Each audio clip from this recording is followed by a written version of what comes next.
Okay. Hello sa lahat. Good morning to everyone. This is Justin Talk News PH.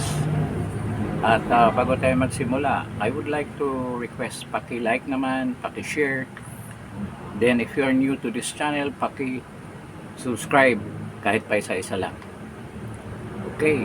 So marami tayong pag-usapan ngayong umaga na to. But the main issue na pag-usapan natin itong walkout na ginawang instrumento ng minority para ma-paralyze ang functions ng majority. Sa anong paraan? So yan ang pag-usapan natin. So ito nga sa pahayag ni Senator Lacson na wala silang ibang gagawin for the next 2 years if they find na yung resolution na whoever will file or mag-motion dyan sa plenary sa Senate ay kahadlangan nila sa pamamagitan ng walkout. So yun ang gagawin nilang paraan para walang maipasa na mga bills or legislative measures or work ang majority at magiging inutil yung Senate President kasi sa tagal ng panahon na nandyan siya sa posisyon being the majority, wala talaga silang maipasa na batas dahil nga laging walang quorum. So ang estilo nila na maiwan yung Senate President to declare quorum, then mag-walkout yung iba. Sabi ng ibang senators dyan sa majority, actually meron talagang regulation or rule ang Senate na pwede silang arestuhin at ibalik dyan sa plenary kung nandyan sila. Kaya hindi naman siguro yung gagawin ni Speaker Cayetano. Pero ano bang ibang paraan na pwedeng mabaliwala itong pag-walkout nila? Hindi kasi nararamdam na itong walkout na to, meaning yung minority, sina Lacson, sina Soto, sina Hontiveros, sina Aquino, sino pa yung mga member niyan, si Erwin Tolpo, si Rapi Tolpo, na ito ay malaking manifestasyon sa kanilang walang bahala dyan. They don't care about anong dapat na magawa ng Senado para matulungan ang present kondisyon ng ating ekonomiya. And dapat naman yan ang main concern ng Senado para ma-uplift naman ang buhay ng mamamayang Pilipino na hindi naman nila yan pinapansin. Kasi lagi sila nag-walkout at they don't care kung walang batas na maipasa as long as nandyan pa sa Senate Presidency si Senator Alan Peter Cayetano. Ang kanilang intention is to rule the Senate as a majority. Kaya gusto nilang i-oust ito si Senate President Cayetano. But ano sa tingin natin? Meron bang ibang paraan? Ito opinion ko. Malaki ang papel ng Korte Suprema na ma-break itong impasse ng nangyari dyan sa Senado. At maging instrumento dyan si Senator Bato ulit. Ang unang contribution ni Senator Bato ang pagpalit ng Senate Presidency na merong sa totoo naman yun ang sinabi ni Senator Cayetano na this is the first time na ang isang majority Senate presidency na hinawakan ng mga independent-minded na mga senators. This is the first time na walang kamay ang Malacanang sa pagpili ng presidente dyan sa Senado na hindi nila pinili. talagang independent, pinili ng mga senators. So this is an independent majority block yan sa Senado sa pagka ngayon. So ano kaya ang sa tingin natin, anong major na pangyayari para itong blackmail na ginagawa ni Soto na laging nag-walk out at deliberately iniwasan ang debate dyan sa Senado para lang mapakita na wala talagang nagagawang any bill or any resolution or any amendment to a certain bill si Senator Alan Peter Cayetano, at pwede siyang maparatangan na ineffective na Senate President kasi hindi nila ma-resolve itong problema na to kasi ganyan kagahaman, ganyan ka walang hiya ang minority na mga senators na under the tutelage of our bangag president. Wala namang ibang nag-utos niyan kung hindi ang bangag na presidente at kanyang asawa na talagang pigilan yung flood control hearing. So ano ang pwedeng mag-break niyan? Yung kanilang threat, kanilang pagba-blackmail sa majority. Kasi laging walang quorum. Kapag ang Supreme Court, ito ang pinaka turning point yan. Kung within this week, meaning Monday up to Friday, magkaroon ng decision ang Supreme Court ng invalidity ng warrant of arrest na inisyu ng ICC at hindi pwedeng arestuhin si Bato kung walang local warrant of arrest na inisyu ng isang local judicial authority. Kung yan ang magiging decision ng Supreme Court in favor dito kay Bato at ma-invalid yung warrant of arrest from the ICC, libre na si Bato lumabas. So ibig sabihin, pwede na siyang umakin ng sesyon sa Senado. So ilan ba sila ngayon? 12, 12 kasi hindi nga siya naka-attend. So kapag atin siya maging 13, ang 13 that's a majority at may quorum yan. May quorum yan. So ibig sabihin, kahit mag-walk out yung minority, walang silbi rin yan dahil may quorum na sila eh. Di ba? Pag i-divide na yung House, yung Senate, siguradong mananalo yung majority sa botohan. Kaya useless ang pag-walk out nila. Kaya kung mag-issue ang Supreme Court within the week, kaya may time frame ako sa opinion ko. Kasi posibleng mag-issue na naman sila ng warrant kay Jinggoy dyan sa Plunder para makulong si Jinggoy. At hindi na maka-attend sa session o magiging 12 na rin sila. Kahit maka-attend si Bato, pero si Jinggoy wala na naman o susundan kay Joel Villanueva at posible si Jesus Escudero. Kaya babalik na naman ang problema. So kailangan kung mag-issue ang Supreme Court ng invalid na yung warrant of arrest ng ICC, papasok si Bato sa session. Then ipasa nila yung amendment doon, yung motion for the amendment of rule number 14, then section 41 at yung C. Ibig sabihin yung paano ba yung sabihin? Na pwede na ang remote participation or remote voting ng senators if it is justifiable. So, ano mangyari kung ma-approve yan? Kung ma-approve yan, ibig sabihin kahit makulong si Jinggoy, si Jesus Escudero, o si Joel Villanueva, kahit na sabihin natin si Marcolita, pero si Senator Marcolita malayo pa yan Kasi napakahirap i-prove yan na plunder yung kaso na yan, no? Na galing sa private fund.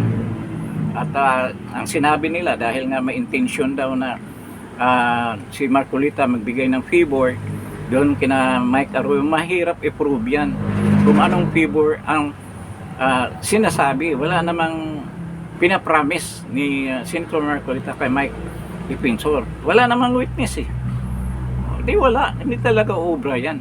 And in fact, private funds yan, hindi naman galing sa government na na-injure ang ating pamahalaan dahil sa paglabas ng pera na yan. Hindi naman galing sa public funds yan, galing sa private funds. Kaya mahirap i-prove ang plunder case dyan. So si Marcolita, malabong magkaroon yan ng plunder case. Kung meron namang plunder case yan, sa tingin ko hindi talaga yan magkaroon ng probable cause. Asa ombudsman, pagdating sa Sandigan-Bayan, hindi yan i-issuehan ng warrant for plunder sa warrant of arrest. So ganyan ang sitwasyon. Once maipasa yung maaprubahan yung Rule 136 sa Senado at pwede nang umatin ang any senator basta justifiable yung dahilan at pwede siyang umatin as senator. Dahil senator siya, pwede naman siya, kailangan gampanan niya ang kanyang trabaho as senator. Kaya pwede siyang umatin online or Zoom meeting or video conferencing. So, maaprobahan yan. Kung nandyan sa Bato, 13 sila at wala pang makulong, maaprobahan yan. Dahil 13 sila quorum na yan eh. Kailangan kung halimbawa sa Monday, bukas, sabihin ng Supreme Court na walang basihan ang warrant of arrest ni Bato. Pasok agad si Bato, din ipasa ka agad yung resolution na yan para magbutuhan sa plenary. At tama naman yung sinabi talaga ni Senator Cayetano na superior ang plenary sa committee at pwedeng idiretso yan sa plenary. Kaya nga nag-walk out sila dahil hindi nila masagot yan eh. Kasi nasa batas nasa rules ng Senado yan na pwedeng magbutuhan na kung any amendment na pwedeng hindi idaan sa Committee on Rules dyan sa Senado at magbutuhan na sa plenary. Kaya yun nga ang pinigilan nila, kaya sila nag-walk out. Kapag mangyari yan na maaprubahan na yung amendment motion or amendment ni Senator Marcolita diyan sa Rule 136. So pwede na yan, atin sila ng remote participation o remote voting sa any activity, any session na gagawin ng Senado. O kahit na silang apat makulong, hindi pa naman sila convicted, hindi naman ganyan kabilis decide ang Sandigan Bayan sa tingin ko. It will take sa ibang kaso pa nga years ang pagproseso ng isang kaso diyan sa Sandigan Bayan. Kaya ilang buwan lang ba ang kailangan sa kanila na matatapos na yung termino ni BBM. So kung maipasa yan before merong makulong sa mga senators, talagang delikado sa kanila. Pero ang key dyan ay yung decision ng Supreme Court. Kailangan si Bato muna papasok pag akin siya sa session, i-amin ka agad yung resolution na pinasa ni Senator Marcolita. Kung maaprubahan na yun na vote, lagay natin, mag-walk out sila majority na sila kahit mayroong pang makulong dyan, pwede naman siya bumuto doon sa kulungan and it's justifiable naman dahil senador naman siya. Yun naman nangyari kay Trillanes at kay ni De Lima na mismong sina Kiko Pangilinan at si Risa Hontiveros ang humingi o nagpass ng resolution na yan para maka-attend si Trillanes at saka si in case ni De Lima I think ang nag-request niyan si Pico Pangilinan. So, ganyan ang resolution. Yan sana ang ideal na mangyayari kung mag-desisyon nga yung Supreme Court. Ang isa nating problema, kung matagal mag-desisyon ang Supreme Court at maunahan ang majority na marami ng maaresto ng mga senador. So, mahirap na kukunin ang majority. Kung mangyayari niyan, standstill yan. Kasi kahit nakakulong sila, kung hindi talaga makakuha ng 13 votes ang minority, ang majority parang sila ni itong 13, breed 13. Hindi nila masapawan yan. But the only problem doon sa mga resolution, talagang hindi uusad. Dahil ang mangyayari niyan, puro walang quorum. Kaya walang resolution, walang amendment, walang batas na maipasa. So may declare si Senator Cayetano na ineffective as a Senate President. Yun naman ang purpose ng mga ubok na yan sa minority. So talagang panggulo lang ang ginagawa nila. At lingid sa kanilang kaalaman, alam na ng mga tao ang kanilang ginagawa para iwasan talaga itong flood control project. So, lagi sila nag-iabang na mayroon ng lilipat sa kanila. In fact, fairness pa. Yun ang style nila 3 weeks na nilang ginawa yan pero wala pang lumipat. Ngayon, hayagang sinabi ni Erwin Tulfo, pinagyayabang pa niya na malaking possibility na si Loren Legarda ang lilipat. Pero nung tanungin sa kwento naman niya na hindi talaga lilipat si Loren Legarda. Pero sinabi rin niya na lilipat si Loren Legarda. Malaman ni Loren Legarda yan magalit. Dahil daw magkaibigan si Mig Subire at saka itong si JB Ercito at saka si Loren Legarda. But beyond that, ang prinsipyo, hindi lang sa magkakaibigan. Di naman magkapareho ang paninindigan ninyo. There's no reason na pupunta o sasama siya sa inyo. Ngayon ang ginawa ni Loren Legarda. Pinanindigan niya ang kanyang prinsipyo. Kaya nandiyan siya sa majority. At sabi nila, si Jesus Cordero, posible daw. Ilang threat na ba? Ilang pananakot na ba ang ginawa niyo kay Chis? Siyempre si Chis, tahimik lang ngayon. At yun ang basihan, sabi ni Erwin Tulfo, na nahimik si Chis. Body language nila, para discontento sila. Alam ba ninyo, bago yan umatin sa plenary, katakot-takot na caucus yan. Yung grupo na yan, majority. Doon nila pinag-usapan na masinsinan yung anong mga galaw o mga move na gagawin nila sa grupo nila. Kaya, choice na choice yan na tahimik lang siya. Dahil nga alam niya, na-target siya sa pag-aresto at pagsampa ng kaso. Kaya hindi siya nagko-comment. Ngayon, ito nga, naging failure yung attempt nila last Friday dahil nakapagpiansa si Jinggoy Estrada. Ang plunder, sa tingin ko nahirapan sila dyan. Kasi pwede mo naman balikan dyan ang Sandigan Bayan kung anong desisyon. Pwede mo i-contest yan up to the Supreme Court. Kaya, ang key nga dyan, dalawa lang talaga para mawala itong threat ng minority ang Supreme Court na mag-issue sila ng decision dyan sa warrant of arrest ni Bato. Ulitin ko para maliwanag. So, kung meron ng invalid na yung warrant of arrest ng ICC at kailangan magsampa muna nila ng kaso para maprubahan na dito magkaroon ng demandahan muna. Then they have to prove na talagang may kasalanan si Bato. Mak-convict nila si Bato. Kailan pa yan? Bago magkaroon ng anong tawag nito? Pwede nilang dalhin na si Bato, isurrender na doon sa ICC na malabong mangyari kung sasampahan siya ng kaso dito.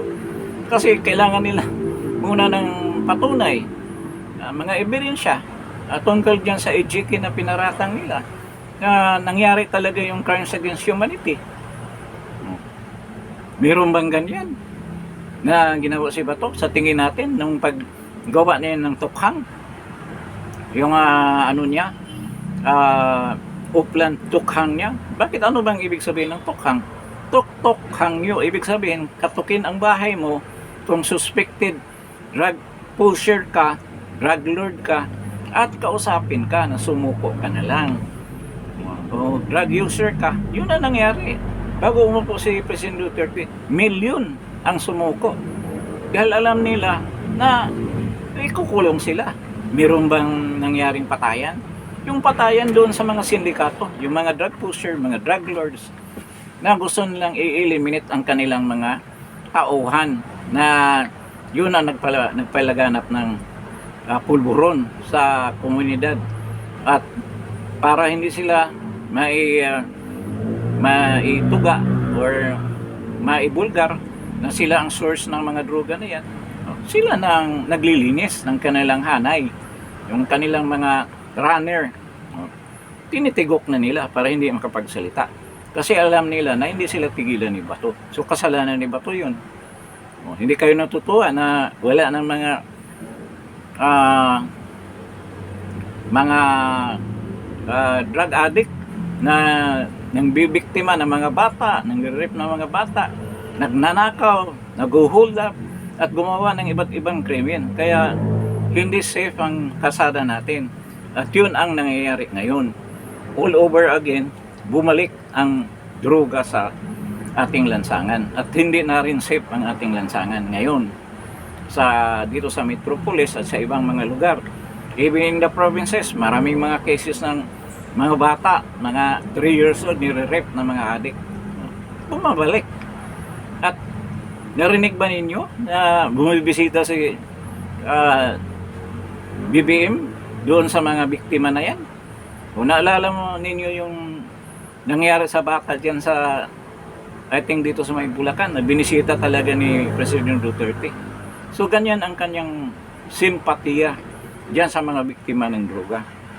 Ngayon, wala eh. No. So, ganyan ang case ni Bato. Kung ma-restore siya dyan sa Senado at pwede na siyang umatin ng hearing. Kasi, kailan pa siya masasampahan ng warrant niyan? Kailangan magdedemanda sila ulit. Merong ebidensya ulit.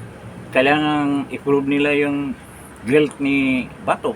Kailangan makonvict muna siya dito sa Pilipinas bago siya may surrender sa sa ICC. Kaya talagang yan ang pinakasolusyon diyan sa pagtitreat ng minority sa majority na mag-walk out lagi. Akala siguro Nina Lacson na tuwang-tuwa yung mga tao. Tuwang-tuwa yung mga mamamayan sa ginawa nila. Nawala na lang silang gagawin, harangan ng harangan ang majority nagagawa ng mga batas o mga hakbang o mga resolution para nga dito sa crisis nangyari sa atin, yung sobrang inflation, dito sa ekonomiya, sa problema ng trabaho, problema ng mga investor. Dapat naman hindi na tulungan yan. Doon na lang kung darating ang panahon sa 2028 kung maging presidente si BP Inday Sara, doon na lang ibuhos lahat na gusto nung gagawin ng Senado. Pero tumatakbo ang panahon at may paraan pa sana ang Senado na tulungan ang mga mamamayang Pilipino na naghihirap. Na ito, pinipigilan ng minority. Kasi ang kanilang intention na hindi talaga makapag hearing dyan sa flood control. Yan ang gusto nila. Gusto nilang bawiin yung presidency or leadership dyan sa Senado na maging majority sila ulit para mapigilan yung hearing na yan. Kasi paglabas ng Marine, si Gutisa, yung mga 18 Marines at sina Pangandaman, si Bunuan, si Bersamin, talagang mayayari sila dyan. Talagang ilalabas kasi sabi ni Baligot, ang dami pa nilang mga ebidensya na ipapakita pictures, videos. Napakabigat na mga testimonya yan. Kaya, next week, ito nga, illegal daw yung ginawa ni Senator Cayetano na paggawa ng subcommittee. Nasa rules yan ng Senado. Kaya gusto lang niyang lukuhin ang mga taong bayan. Nasa rules yan na pwede kang gumawa ng subcommittee para i-focus lang dyan sa flood control, corruption. So ngayon, nagkukumahog sila, hindi alam ang gagawin. Ngayon, pinapalutangan nila na bukas, Lunes, magkaroon ng change in leadership yan sa Senado. Pero sa mga interview ni Erwin Tulfo, iba naman ang sinabi. Umaasa sila ng milagro na mangyari, na mag-iba daw ang isip ng mga senador at lilipat sa kanila. Mga ugok ba kayo? Ba't lilipat sila sa mga demonyo? Yung mga senador na yan. Kaya nga lumipat sila sa majority ngayon dito sa kampo ng kina Senator Cayetano dahil muhing-muhi na sila. Paano ba yung sabihin? Nandidiri na sila sa mga ginagawa diyan sa dating majority sa grupo ni Tuta Soto dahil walang ginawa kundi protektahan ang mga magnanakaw sa pundo ng bayan. Kaya naisip nilang lumipat. Baka madamay pa sila. Madamay ang kanilang pagiging senador. At magkaroon ng epekto kung sila ay tatakbo ulit. Na malamang itong mga senador na nandyan na re-electionist by 2028, talagang hindi na malaking possibility na hindi na mananalo yan. Dahil ikakampanya yan. Hindi lang mga kampanya kami doon sa mga senators na pipiliin ni Inday Sara, mga kampanya din kami na hindi ibuto yung mga senator na yan na nasa minority ngayon na tatakbo ng re-election. So, sabihin na ano lang yan ng mga DDS o anong nangyari kay Balos, anong nangyari kina Binay, lumusot ba sina Tolentino? Talagang may epekto. Yung kapatid ni si Bitag, laglag din yun. Kaya wag niyong sabihin na walang epekto ang mga ginagawa ng DDS. Malaking epekto. Ang mainstream media nga naapektuhan na. Naapektuhan sila dahil kumunti ang mga viewers nila. Merong nakikinig sa kanila pero hindi naniwala sa kanila. Nakikinig lang ng balita. Pero doon sa mga komento, hindi naniwala sa kanila. Kinamumuhian sila. Kaya nga, alam nila kaya dati, yung mga TV stations nila, yung mga program patok na patok. Ngayon, nahihirapan na. Kaya nga, nagsishift sila toward dito sa online. Mga online na nagkaroon na rin sila ng mga channel. So, ngayon, ito ang sitwasyon.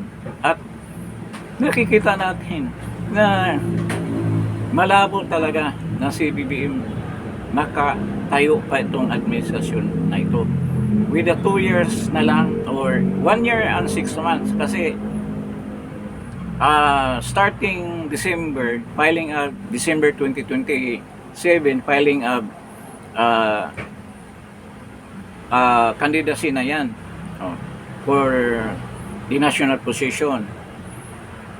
Ngayon, kung 2 years yan, minus 6 months na yan. From December to May 2028, wala na yan. Hindi na yan ibibilang. Kaya kung bilangin natin, June na bukas. So, 2 years minus 6 months. 1 year and 6 months. 1.5 months na lang ang buhay ng administrasyon na to. So, dapat mabahala kayo, mga demonyo dyan sa House of Representatives at yung mga naiwang senator dito na minority na nangugulo na lang dahil Hindi naman nila kaya makipagdebate sa majority. Ito yung pinaka-bubo na batch ng mga senators na nandyan sa minority. Kita mo, iisa lang pala ang ano dyan, ang abogado, si Kiko Pangilinan, at napakabubo pa. Di ba? Sabi ni President Duterte, di umano, nabubo daw si Kiko Pangilinan. So, ito, napaka-thrilling na pangyayari. Nagpapadala si Senator Marcolita ng summons para umatin sa flood control hearing ngayong June 4. June 4, Thursday yan. At dyan mag-start ang hearing ng flood control controversy. So, napakaganda at hindi natin alam anong gagawin ni BBM. Lahat pa naman na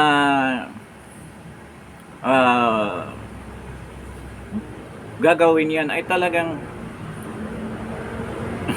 ang ibig ko sabihin, talagang matindi ang gagawin yan para mapigilan yan. Kaya nga niyang isurrender si President Duterte.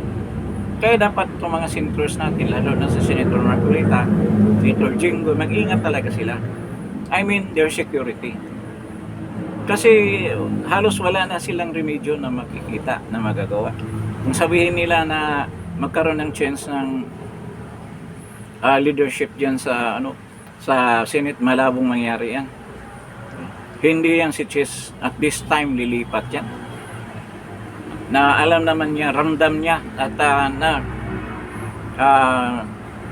na matalinong politiko yan. Alam niya na ang mga tao ay nandito sa majority lahat. Bakit lilipat siya doon sa minority? Di ang daming tao magagalit sa kanila. Hindi rin naman mawala yung kaso niya. Kasi wala daw ibang ginagawa. Alam natin, Tito Soto, si Lacson, yan ang nakipag-usap yan, si Hontiveros, si Mick Subere, nakipag-usap yan sa mga Pinachis Escudero na lilipat. At ang kondisyones daw, lilipat kayo or makukulong kayo, mamimili lang kayo niyan. Yan ang sinasabi, malamang din at Tito Soto. At may kasamang malita yan, sigurado. May pira yan na kasama. Bibigyan ka pa ng 5 malita para lumipat ka lang. Kaya yan ang sinasabi niyan. Kaya ang strength of character nitong nasa majority 13, yung brief 13, makikita na dito. Talagang matitest. Pero sa tingin ko, lumampas na sila sa ganyang stage.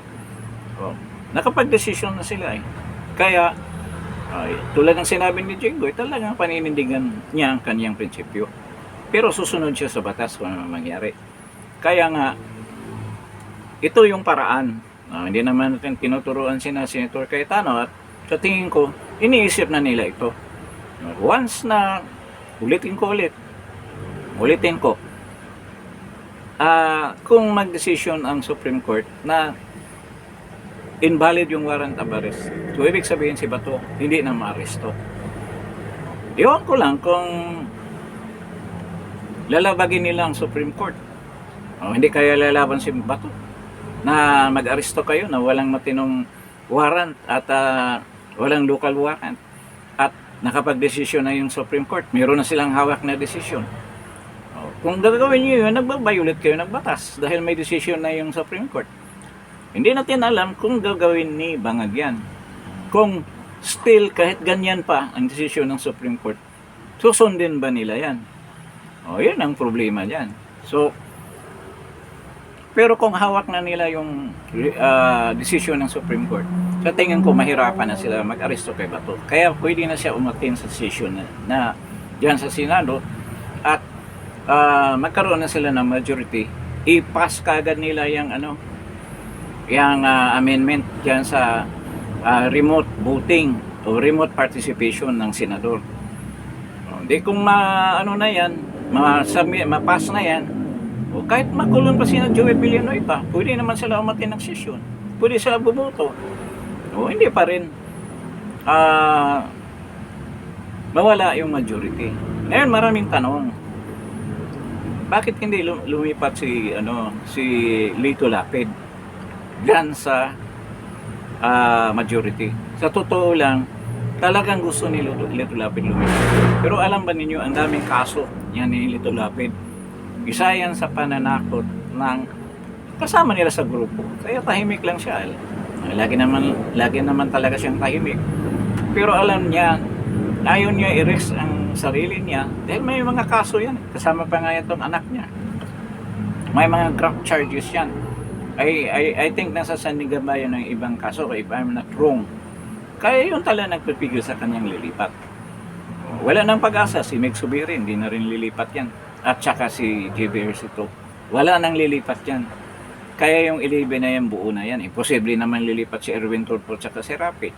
O si Bam Aquino, si Tito Soto, wala na, Lacson. Hindi na lilipat yung mga yan. They will stick it out. Yan. Kaya malabo talaga na magkaroon ng dagdag pa yung majority. Si Bato na lang talaga ang ideal. Kaya ang ginagawa nila, bawasan ang majority at bawal ang remote participation. Kaya yun ang labanan ngayon nila. So ngayong Lunes hindi natin alam kung ano mangyayari. Baka nga magdesisyon na yung Supreme Court. Masaya tayo dyan. Pero bukas may rally diyan sa Senate. Maraming pupunta doon to support the Brave 13 senators. At marami matutuwa kasi mag-issue na ng summon. So ilang araw na lang, lalong dadami ang tao dyan to support sa mga 18 Marines at saka yung ibang mga witnesses. So hindi na natin pag-usapan yung mga pag-usada ni Trillanes. Soon, ipapatawag ka rin na si Marcolita magpapatawag sa Public Order Committee para pag-usapan yung tungkol dyan sa Senate seats at ang pagwagayway mo ng warrant of arrest na wala ka namang karapatan, hindi ka naman sheriff ng ICC. So makikita natin ang kayabangan mo. Nabatukan daw niya si Marcolita.